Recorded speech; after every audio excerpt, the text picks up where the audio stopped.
Sakit ng ulo ko. Naparami na naman ako ng inom kagabi.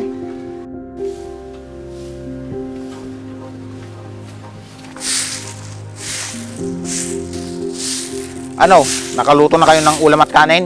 Ay, hindi pa. Tapusin ko lang to at magluluto na ako. Ano? Ang kupad nyo naman kumilos. Anong oras na oh? Di pa kayo nakaluto ng agahan? Kung magsalita ka, akala mo kung sino ka. Yanan mo ako. Bakit? Katulong mo ba ako sa sarili kong pamamahay? Masakit nga tong ulo ko. Pagkatapos mo dyan, magluto ka na ha. Saglit nga. Parang napapadala sa pag-inom mo ng alak ah, kasama ang barkada mo. Wala kang pakialam sa buhay ko. Biyanan ko lang kayo. Pero na kung pakialam, kasi pera ng anak ko yung pinangiinom mo. Nagpapakahirap siya sa ibang bansa para kumita. Ikaw naman, nagpapakasarap dito, kasama yung mga barkada mo. Wala kang pakialam. Pera naming mag-asawa yun. Tama ka. Wala akong pakialam sa pera niyong mag-asawa. Pero, nagpapakahirap yung anak ko sa ibang bansa para kumita ng pera. Tumigil ka. Makakatikim ka na sa aking matanda ka. Ano ka mo? Teka, kung ganyan kayo sa akin, mas mabuting lumayas kayo dito sa pamamahay namin.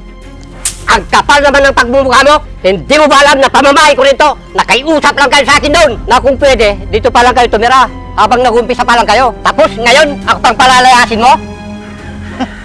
Marami na rin kaming ambag sa bahay na to. Anong madami ang pinagsasabi mo? Ikaw dapat lumayas dito sa pamamahay ko. Makakarating to sa asawa ko. Pinapalayas mo ko. Di parating mo, hindi ako natatakot. At sabihin mo na rin sa asawa mo, ang mga pinaggagawa mo, na puro na lang inom at sugal. Wala kang pakialam sa buhay ko. Kahit anong gawin ko sa pera naming mag-asawa, wala ka na doon. Umalis ka na nga dito sa harapan ko. Baka may ampas ko pa itong hawak kong walis.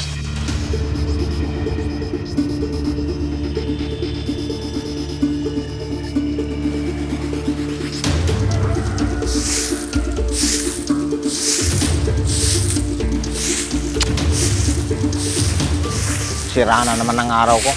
Sigurado mamalasin na naman ako ngayon. Makasabong na nga.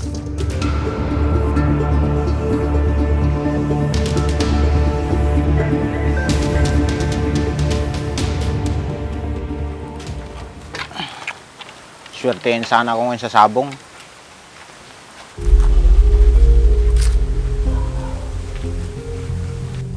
Sigurado ako kung di magsusugal yun, iinom na naman. Kawawa naman yung anak ko doon sa ibang bansa. Nagpapakahirap na magtrabaho. Samantalang yung asawa niya, nagpapasarap naman dito.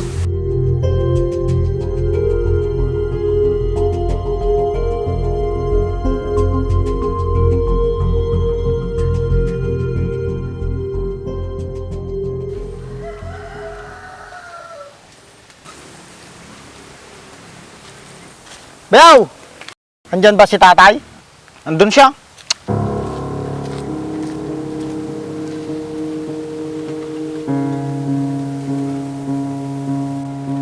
Tay! Tay! Oh, napadalaw ka. Tara, pumunta tayo doon. Bakit nga parang hindi mo kasama yung mga apo ko? Pumasok sila sa school, tay. Ah, ganun ba? Tay, bakit parang mainit ang ulo ni Bayaw kanina? Paano? Nagkasagutan kami kanina. Ano na naman pinagtalunan nyo, tay? Napapadalas yata yung pagtatalo nyo ni Bayaw, ah. Nako, kung alam mo lang ang ugali ng bayaw mo, baka mag-away din kayo. Tay, pagpasensyan nyo na siya. Baka mamaya isumbong pa kayo kay Alma. Yun na nga eh. Baka mamaya baliktarin niya ako sa kapatid mo. Tabayaan nyo na yun, tay. Pag-usapin ko si Bayaw. Ano po bang pinagawayan nyo, tay? Ikaw ba naman ang palayasin niya sa sarili kong pamamahay? Hindi ka magagalit? Ano? Kayo pa yung palalayasin dito sa sarili nyong pamamahay? Oo, gusto niya akong palayasin. Hindi na nga nag-aambag ng pagkain. Hindi na nag-grocery. Hindi tulad ng dati. Palagi siyang bumibili ng grocery. Ngayon, saan daw siya pupunta, tay? Hindi ko nga alam. May duda na ako dyan, baka nagsusugal yan. Kasi madalas uwi niya, madaling araw na. Kung ganun, tay, kawawa naman si Alma. Nagpapakahirap siya sa ibang bansa. Tapos yung ipon nila, sinusugal lang ng asawa niya. Huwag mo munang sabihin sa kapatid mo kasi wala pa tayong matibay na ebidensya. Hindi talaga, tay. Baka mamaya may stress pa yung kapatid ko. Kakaisip sa problema. Tama ka dyan anak. Baka mamaya tayo pa yung maging mali. Paano yan, tay? Uwi na ako. Napadaan lang po ako dito para kumustahin po kayo.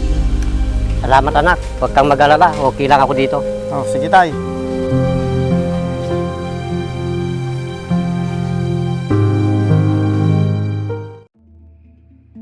Paano na to? Natalo lahat ng ipon naming mag-asawa.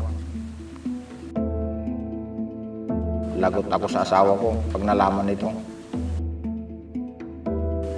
Ano kayang gagawin ko?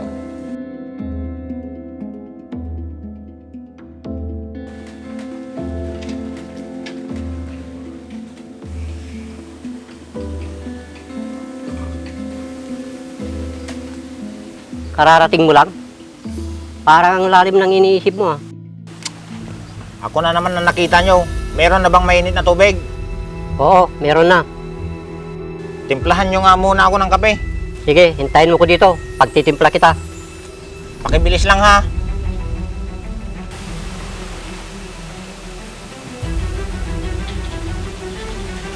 Yan ang nag-uutos. Yan pang nagpapabilis.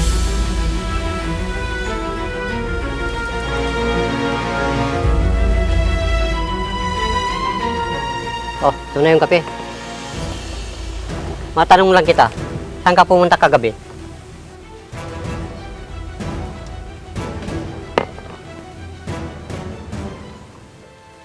At bakit inumaga ka na naman ng uwi? Wala ka ng pakialam doon kung saan man ako pumunta.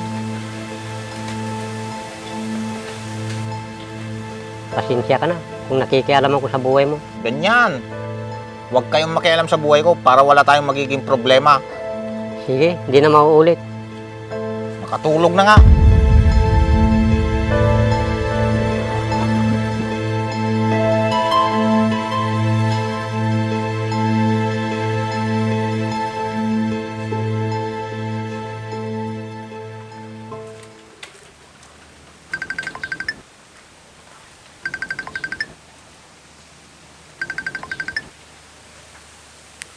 Hello?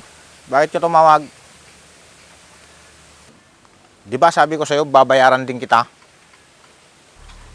Sa katapusan, pag nagpadala yung asawa ko na nasa abroad. Oo, basta, huwag kang mag-alala. Babayaran din kita agad. Sige, bye. Bayaw! Sino yung kausap mo? Kaibigan ko lang bayaw.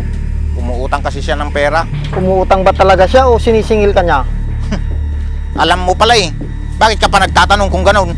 Bayaw, inaalala ko lang yung kapatid ko doon sa ibang bansa. Nagpapakahirap siya doon. Tapos ikaw may maniningil sa'yo. Asan yung ipon nyo? Bayaw, problema ko to. Kaya huwag kang makialam. Yun na nga eh. Di na sana ako nakikialam kung problema mo lang. Kaso nadadama yung kapatid ko dyan eh. Problema namin ng asawa ko to. Kaya huwag kang makikialam. Hindi pwede bayaw. Magkakapamilya tayo dito, kaya magtutulungan tayo. Bakit ang bait mo sa akin, bayaw? Kahit hindi maganda yung pinapakita ko sa inyo. Kung gagayahin kita, di parang ganun na rin yung ugali ko.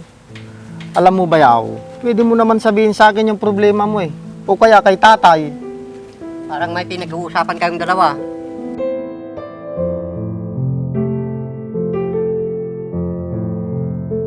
Meron po tay, may problema si bayaw. Anong problema mo? Sabihin mo sa amin. Baka sakali makatulong kami sa'yo. Tay, ang laki ng kasalanan ko sa inyo. Dumagdag pa yung talo ko sa sabong. Naubos lahat ng ipon naming mag-asawa. Bakit nagawa mo sa asawa mo ito? Nagpapakahirap siya sa ibang bansa para kumita lang ng pera. Tay, wala na tayong magagawa. Hindi na natin may babalik. Ano ngayon ang balak mo? Patawarin niyo po ako, tay. Hayaan niyo po, maghahanap po ako ng trabaho ko para makabawi ako sa asawa ko. Maganda yung gagawin mo bayaw. Pero sana, iwasan mo ng pagsusugal. Walang magandang may dudulot sa'yo yan. Opo, makakaasa po kayo. Hindi na po talaga ako magsusugal at magsasabong. Huwag mong sabihin yan. Gawin mo. Tay, siguro naman nagsasabi na ng totoo si bayaw. Kaya wag na kayo magsalita ng ganyan. Tay, pasensya na po kayo sa lahat ng hindi magandang nasabi ko sa inyo noon. Pabayaan mo na yun. Basta ang importante, okay na tayo. Tay, ang Ang laki po ng kasalanan ko sa inyo. Bayaw, bayaran mo yung utang mo. At sabihin mo sa asawa mo yung totoo.